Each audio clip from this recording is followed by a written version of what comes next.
Carey Nieuwhof tells the story of a surprising moment in his life. He had been working his way up in his career. He wanted to be successful. And so little by little, he grew in influence, and he got better at his craft, and he moved up. And there came a moment where he was going to make a presentation to the people who mattered most to him. Like, this was it. This is like the pocket. This is the big league. And he practiced and practiced and rehearsed, and he stood up, and he hit a home run. It was awesome. People loved it. They came up afterwards, slapped him on the back. You were great. You were awesome. It was amazing. And so he went home, and the next morning he woke up, and you know what he said? I feel empty. Is this all there is? I thought there'd be more. Have you had these experiences in your life? You're like, if I can just graduate high school, then I'll feel success. If I can just graduate college, okay, then I'll feel success. If I can just get that job, then I'll be if I can just get that, if I only had that position, then you get the position. Is this all there is? Why do I feel empty? I should feel happy. I should feel fulfilled. And yet I'm restless already again. I feel like that, empty. My soul feels like that room. Can you relate? Have you ever felt like that's what your soul looks like? It's empty and dismal and barren. Well, I think there's at least two different paths that lead us to that room. Two different roads that people take, and all of a sudden they find themselves in that room. The first one is the pursuit of success that we just heard Carey Nieuwhof talk about. And the second actually is the pursuit of truth. So many of you know people where success is what they're all about, right? Like life, what is life? It's my success. Like as if that's the only thing that matters. And then there's other people that you may know where it's just knowledge and truth, that's all that matters, and they focus on that over actually doing and actually being. It's always, I have to learn more, I have to learn more. But how could pursuing either of these, which are good things in and of themselves, right? Like it's good to be successful. It's good to pursue truth. How could pursuing these good things end up with someone standing in a room like that alone?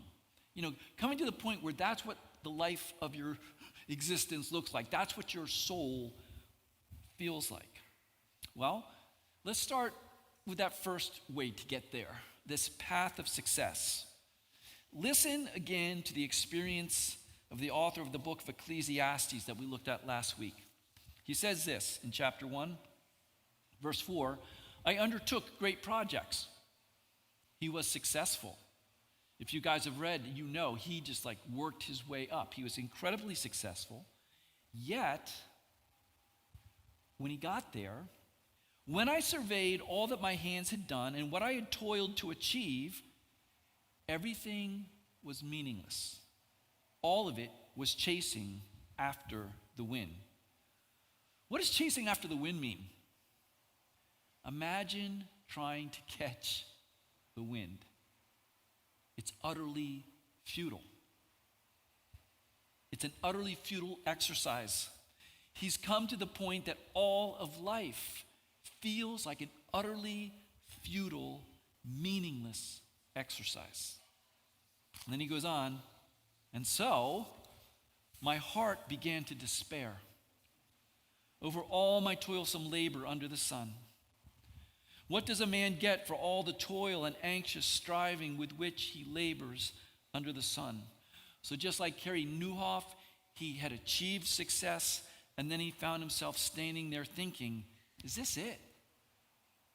Is this all there is? very quickly, if you've never had extreme success in your life, you can look at people that you know and see on TV to see what happens. And here's one of the things that happens. You go from pursuing more to pursuing better to pursuing different to despair. Here's what I mean. When you don't have enough growing up, and there's 6 kids and they're sharing one bag of Doritos, and you say, when I grow up, I'm gonna have my own Doritos. And then you grow up, and now you're stuffing your face with Doritos. But then there comes a point like, no, I can afford better. I want better.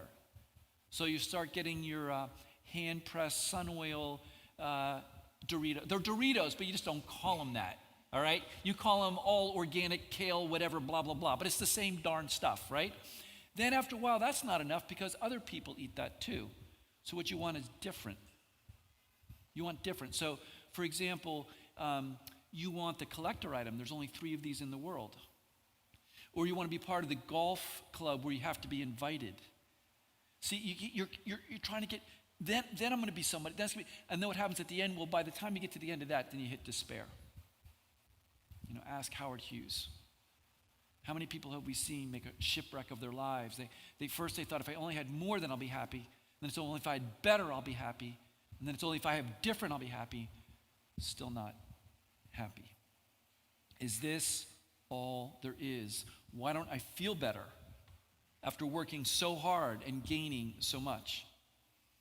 This situation is exactly what Jesus was trying to warn us about in Mark chapter 8, verse 36, when he says, what good is it for a man to gain the whole world and yet forfeit his soul? And the implied answer is, it's not good at all. Chasing after the markers of success equals chasing after wind. You end up in this room. If you get far enough, the people who've gotten that far will tell you, you'll end up in this room.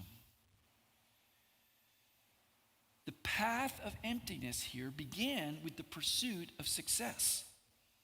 And so for those kind of people, like Carey Nieuwhof, he didn't expect the room. Like he didn't see it coming. Like he's just marching along, I'm going. And all of a sudden, bang, it's like, wait, what's going on? It was sudden, it was unexpected. But the other path to this room isn't like that. It's slow and steady, and you can actually see the room coming, but you can't see any alternatives, and the next thing you know, you're in the room. This is the path of the person who pursues truth. They want to know the truth, and they say, no matter how painful it is, I want to know it's real. I don't want myths. I don't want easy lies.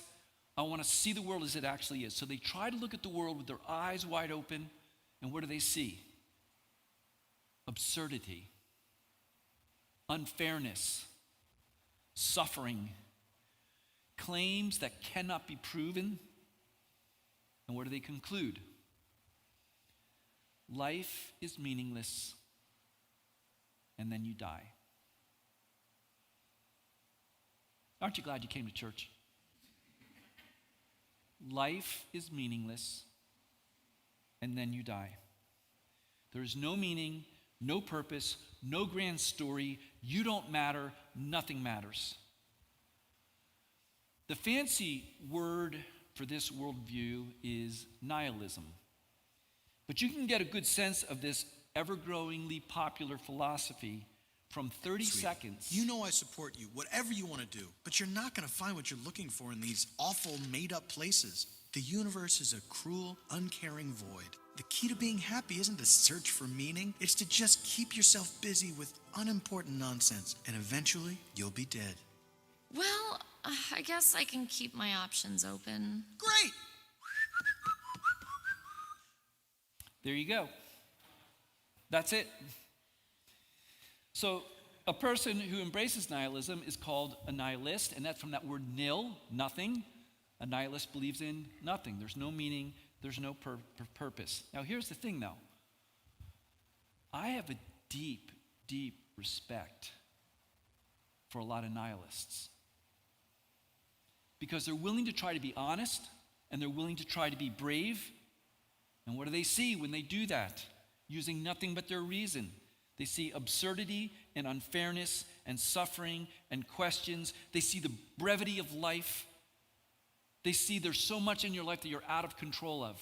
Things happen to you that you had no say over. And they don't gussy up death. They don't try and make death okay. Death is a horror. And they don't try and gussy up and pretend that the sufferings of life aren't a big deal. And I have a profound, deep respect for that. Well, you might say, well, if that's what you really believe, why don't you commit suicide? To which most would answer, well, your life is meaningless. But it's also a rare commodity. It's short. So you might as well make the most of it. Like, you might as well just do the best you can, so party on. Just party on. I mean, that's what else can you do? By the way, I was really sick this week. You know what you feel like when you're really sick? Don't be studying nihilism when you're really sick. I was watching so many YouTube videos of people, I was like, oh, shoot me now, right? So the thing is but they would say, no, because, you got to just live while you can, party on, this is the best you can do. Now, here's the thing. That works really well. As long as you're young, as long as you're healthy, and as long as you have money. Doesn't work so well after that. And here's what you need to understand, especially those of you who are boomers. The nihilists today are not the old, bitter men. It's not all the old guys that are cranky who are saying religion is just a myth, it's just, it's a denial of death. People are terrified of death, they can't face it, so they create these myths to try and protect them from the horror of death. No, you know who is believing this? 16-year-olds, 18-year-olds, 20-year-olds. I'm looking at the comments on some of these YouTube feeds. So this is a very popular philosophy right now. I mean, there are thousands of pages on the website promoting this, thousands of pages in YouTube, and they're really funny, really entertaining, professionally made, witty, polished. And you look at the comments, like an 18-year-old saying, now I know I always knew there was no meaning to life, now I know for sure. People at 16, 18, 20, closing every door to every possibility that there could be anything more to life than what they've experienced in 18 years. It's a big deal. And here's the thing. They believe a lie. And here's the lie. The lie is that nihilism is the result of modern philosophy and modern science. In other words, they would think, we've moved beyond the primitive ideas of religion. Now we don't believe any of that old stuff. Now we're modern. Now modern philosophy and modern science. This is why we've come to this conclusion. That is simply not true. Nihilism is one of the oldest religions of the world. In the Old Testament book of Isaiah, the prophet quotes these folks who stand in philosophical opposition to them. You ever heard this? Let us eat and drink, for tomorrow we die. In other words, life is meaningless. There is no grand story. There's no purpose. Life is brief. So let's party on now while we can. I told you that nihilism begins with seeking the truth. Just like Eve. Think about Eve in the Garden of Eden. Looking at the tree of what? Good and evil. What did she want to know? She wanted to know the truth. And what happens while she's pondering this? The deceiver comes and whispers in her ear, did God really say? And what does he mean by that? He means, don't believe him. He's holding you back. And he mocks her. He says, you're living a sheltered, protected, naive life. Come out from under God's protection. Face brutal reality for what it really is. Know the truth. And so she does. She makes that choice. And then what does he whisper in her ears?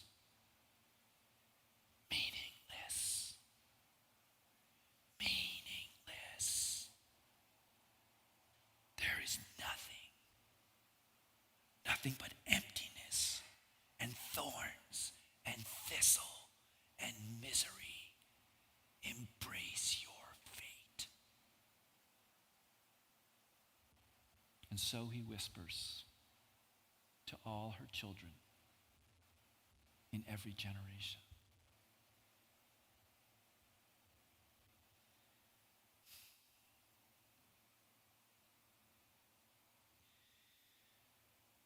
He got her to exchange an intimate relationship for a barren wasteland, which is life without the presence of God. You see, not only is nihilism one of the world's oldest religions, it's actually a type of religious fundamentalism. Think about that statement. There is no meaning or purpose to life. Really? Not even a little bit? No. Because if there was even one shred of meaning or purpose, then that would mean there is some sort of bigger story going on, and we can't have that. Do you see what an absolutist stance this is? How do you know? How do you know there's no meaning or purpose in this world? Have you explored every part of this world? Have you been in every square inch of the universe? Have you thought every thought there is to think? Like, how do you know there's absolutely no meaning or purpose in the world? I agree with the nihilist about a lot of things. There is no Mother Nature. The universe does not care if you live or die. Death is horrible, and many religious people are not willing to face reality. All that is true. All these things are true as far as they go, but they don't go far enough. You see, let me show you what I think an honest nihilist needs to say. There is no meaning or purpose to life, no grand plan, as far as I can tell, using my own limited intellect and experience to date. You can't say the first part unless you're making it a religious statement of faith. You see, I think they go down the rabbit hole, but they actually don't go far enough. This emptiness does show us the limit of human reasoning if left up to ourselves. But you see, that's not the end. They didn't go far enough. The word gospel, as many of you know, means good news. And what is news? News is information that comes to you from the outside in, things you didn't know before. That's what makes it news. The good news is that Jesus has come into this room. The good news is that God, in his mercy, has stepped down into space and time and come in to this room. Well, even if that's true, what then? What comes next? Well, listen to what the followers of Jesus ask him. Oh, wow, I'm missing pages here. So here's what's going to happen. I'm going to have to follow you here for a second, okay? They're like, yeah, short sermon. Dig it. Yeah, okay. All right. Here's what Thomas said. Lord, we don't know where we are going, so how can we know the way? Man, can't you relate to that? We don't know. God, what are you doing in this situation? What is this all about? How can we know the way? Like, Jesus, you're right here, but I still don't understand. How can we know the way? And how does Jesus respond? Go ahead and hit click. Jesus answered, I am the way and the truth and the life. No one comes to the Father except through me.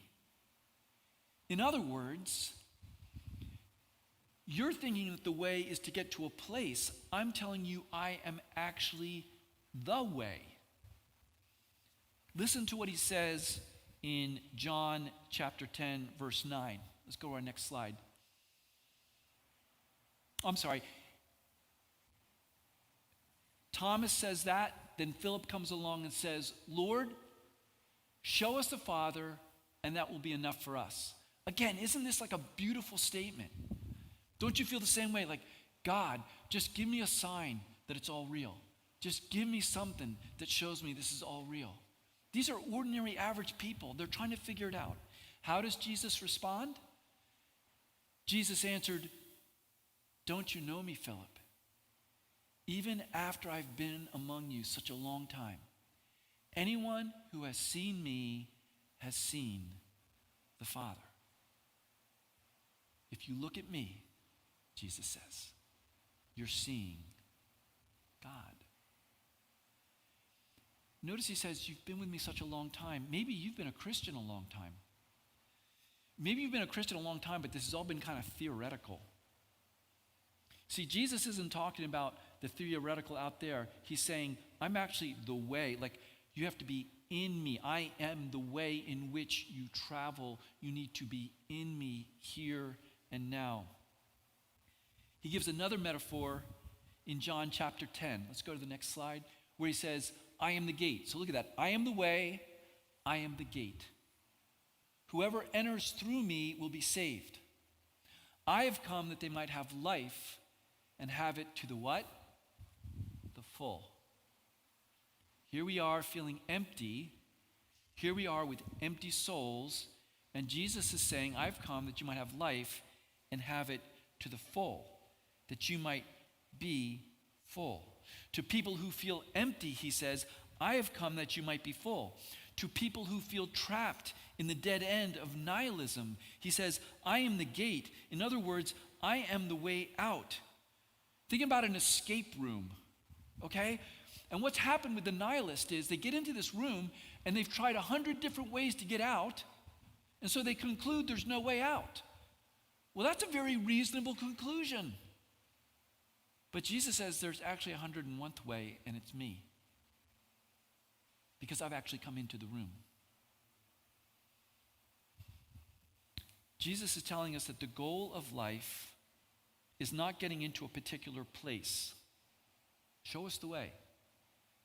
But living a particular way. I am the way. In Jesus, in his presence, not as an alienated individual, in the community of the church, that is where I become full. I can't get there through reason alone. I can't get there through success alone. It's got to be Jesus in my heart and me in the community. This is what finally fills me. I am to be part of this fellowship. I need to be less focused on the barrenness of the world. You know, when I stand alone and look out at the destruction and the barrenness of the world, I can despair. I can focus on that, or I can focus on being an outpost for the kingdom of God, that I'm going into that barrenness with God, and I am to be an extension of the kingdom of God into that situation. So let me tell you about my morning. Many of you know that on Sunday mornings I wake up really early. You know why? I'm so excited to see you all that I just can't sleep. So this morning I go out and it's pitch black. So I close the door behind me so I don't wake up Ruth. And I'm standing on my porch. I can hear the patter on the leaves of the rain. I'm like, oh yeah, it's been raining. I walk down the steps. I look up. Stars. You guys, the trees were still dripping and all the clouds were pulled away. It was the starry host. It was a canopy of light. Orion spread over me. Half moon rising. It was so beautiful. As I was locking the door, and you know what I was doing? I was thinking about this message. I was thinking about nihilism. I spent a whole week thinking about nihilism, right? And I come down and oh my gosh, Lord, how could I forget? There's such a bigger story going on. These little tiny human thoughts with our eyes to the ground. Oh no, there's this bigger, beautiful story going on. And then the nihilist I had been listening to all week said, that's not real. You look at those stars, oh, they're so pretty. Those are just balls of gas. And the universe is nothing but empty void. And it's just empty, meaningless matter, death, forever, as far as you can see. There is no life in it. And then another voice said to me, yes, those stars are just like pieces of stuff with no life in them. Just like the parts of an automobile engine before its creator turns the key. All these parts just sitting there, no apparent purpose. And then he turns the key. And the parts begin to swirl and turn and become part of the machine. The part has no meaning in and of itself. Its meaning is in the purpose of the machine.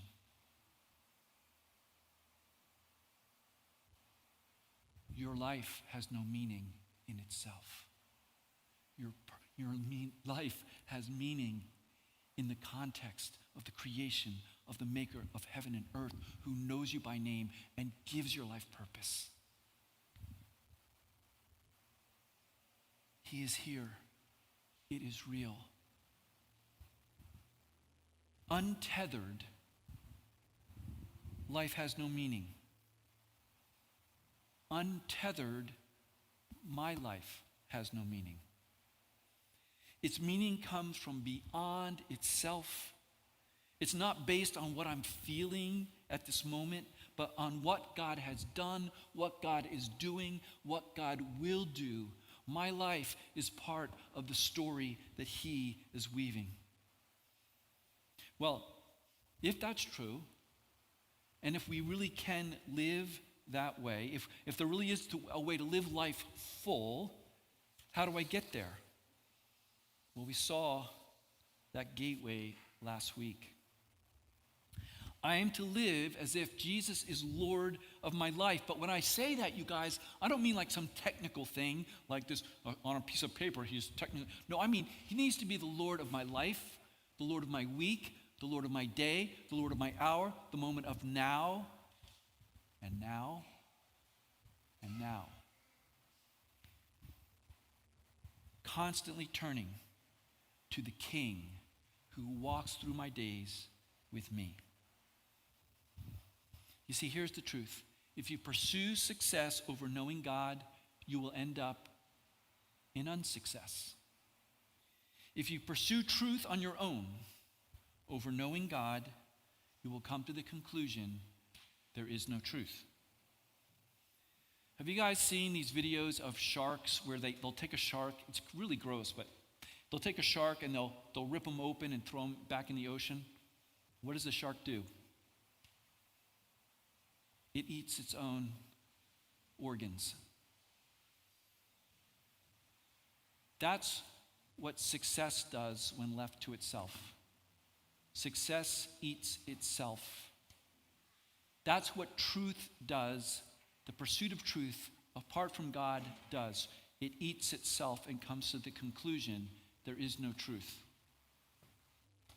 That is not the way to go. The only way not to be empty is to live for something bigger than yourself. Let me just say that one more time. Whether you call yourself a Christian, whether you call yourself an atheist, it doesn't matter. The only way not to be empty is to live for something bigger than yourself. How do I do that? If you confess with your mouth Jesus is Lord and believe in your heart that God raised Him from the dead, you will be saved. For it is with your heart that you believe and are justified, and it is with your mouth that you confess and are saved. I am to fill my life with God and with His mission. He is to fill my heart. He is to fill my days. That is the way I'm designed. That's the way I was wired to be. I am His. and he is mine. He came that I might have life and have it to the full. He came that you might have life and have it